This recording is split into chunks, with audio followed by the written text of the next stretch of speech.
So this could work out pretty well for Microsoft and Xbox, or it could like blow up in their face. We'll have to see how that kind of works out. But it's not unusual for Microsoft to kind of do hit or miss things. I think that's probably what they're best known for at this particular point.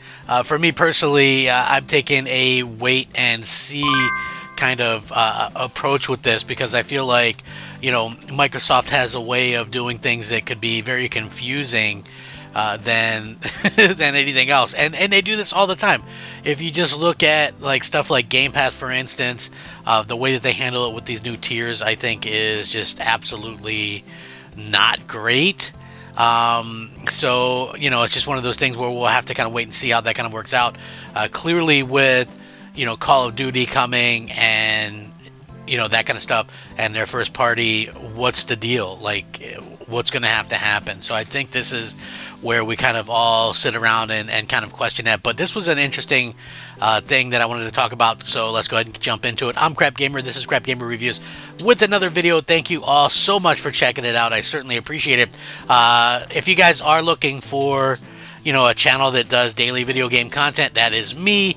Realistically, I try to do the positive stuff on Xbox and PlayStation. Yeah, my stuff will have funny names or whatever, but at the end of the day, it's just more or less me having fun, kind of, getting across. I have both Xbox and PlayStation and Switch. I just don't talk about Switch because Nintendo's weird with what they allow people to show and talk about. So, anyway, according to this, Microsoft is reportedly exploring the possibility of introducing new Game Pass tiers. According to Windows Central, these include a cloud-only and ad-supported tiers and potentially the return of a family subscription option. Man, I can't really see a lot of people that are interested in just cloud only. That seems like, it seems like the people that use cloud are people that are already into the ecosystem. Anyway, Microsoft is working towards a cloud-only Game Pass tier that would be relatively cheap and accessible, as users wouldn't need to own a console. It's claimed that the subscriptions to this tier would be able to purchase digital games, which would tie in with Microsoft's plans to let players stream titles they own. So could you imagine buying a game for $70 to $100 and not being able to take that game with you anywhere, right? And if their servers are down, you can't work, like you don't own that game.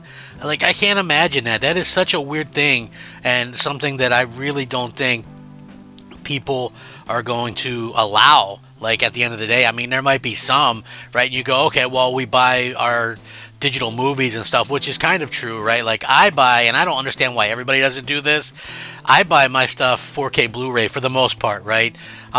Because if you buy a 4K Blu-ray, it's just as expensive as buying these movies new when they're digital only, when you can only stream them, but you get a 4K Blu-ray, a regular Blu-ray, and a digital code all for the same price, right? So it makes the most sense, and then you have that and you can watch it whenever you want.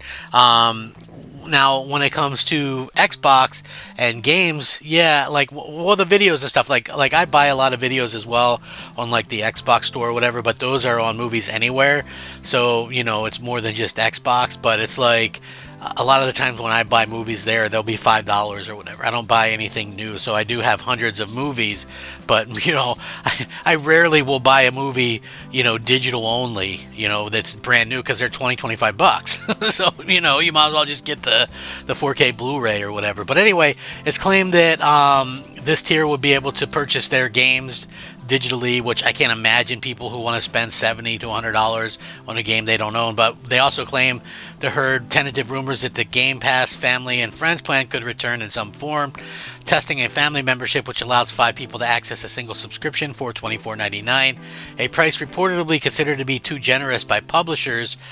Took place across 8 countries between the summers of 2022 and 2023. And while Microsoft obviously said that had previously said that it was exploring the possibility of accessing Game Pass in exchange for viewing advertisements, Windows Central's claimed that the company isn't currently actively working towards an ad-based subscription tier. Earlier in the month, Microsoft raised Game Pass prices and announced plans to introduce new standard subscription tier that doesn't include day one games. So again, that's going to be something that people are going to have. Could you imagine? Like, there's already all these tiers, and it can be confusing.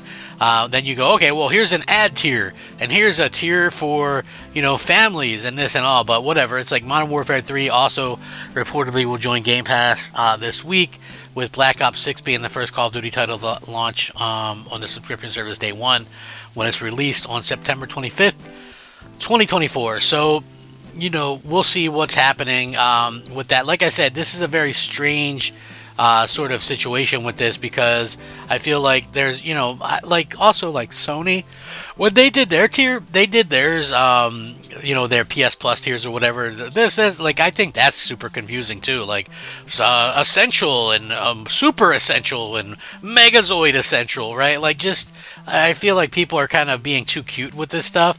Just, tell us what's going on, and don't make it so weird. Like, that's the main point that I want to make, is like, these companies are doing these weird things, to be honest with you, that are hard to follow, because at the end of the day, as fans, a lot of fans are just casual or whatever, and they're not going to understand all this stuff, right? Hey, pay $15 a month for Game Pass, but you can't get day one things anymore, right? It's like, I can remember one time, and I felt bad.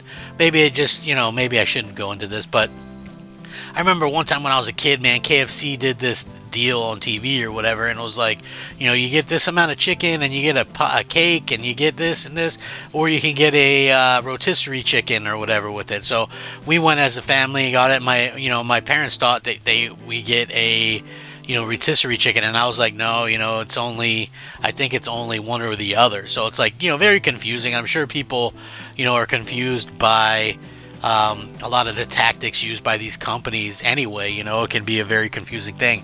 Like, I mention that all the time. It's like, you can tell by just the way Microsoft, like, they did that FTC trial or whatever, and what's funny to me is they're like, oh no, it's not degraded, it's just, you can't get day one games on there, which is like the whole reason the majority of people pay for Game Pass. I mean, if people just wanted to do multiplayer, then they just got the core stuff, right? Like, that's the funny thing. Like, if you were just ever interested in multiplayer, you went with core, because that's what made sense, right? And core was still just $60 a year, and funnily enough, they raised that price up to where it's kind of crazy right now. But yeah, it's like, for me, I look at this and I go, so Microsoft really kind of dropped the ball, with some of this stuff. It's really just one of those things where you kind of look at this stuff and you go, oh man, Microsoft could have really done a good job with some of this stuff, but they ended up kind of dropping the ball and confusing fans or whatever. So it's like one of those things where you kind of look at it and you go, oh man, they really did drop the ball. And it's super unfortunate, to be honest with you. So I hope to see something change in the future or whatever with Microsoft, but for right now, it's like we all have to kind of suffer with them, I guess, while they try to figure out what's going on, at at the end of the day. So we'll see. Again, Microsoft has a long way to go with any of this stuff, but anything could change. Maybe they'll work out some things for the better. But I think we still have to just kind of wait and see what they decide to do, because it's a business first for them. And I think we all kind of see that. Microsoft really will just run things like a business, and if it doesn't make sense, they'll do what they can to make money. So I'm hoping that something kind of happens where Microsoft can really kind of take advantage of what they put out. It's like they never take advantage of the things that they have. They don't advertise anything. I don't see any Game Pass commercials. I don't see any Xbox commercials. I don't see any of this stuff. And, I think people have the right to kind of maybe question, where their head's at with this stuff. So, I want to see good things. I want to see positive things from gaming, and in particular the the community with game consoles. That's kind of where I'm at with this. I want to see both consoles doing well and be competitive and things like that. So hopefully we can continue to see that in the future as well. I know for me, it's just one of those things where you just keep your fingers crossed. So I'm sure many of you feel that way as well. But let me know at the end of the day how you guys feel about this. What would you guys feel about new Game Pass tiers? Does it matter? Does it not? I think it's super interesting to kind of hear everybody else's thoughts and opinions on this. But either way, leave a like, subscribe if you haven't already done so, and I'll get back to you. Let me know what you guys think. Rack 'em up. Crap Gamer out.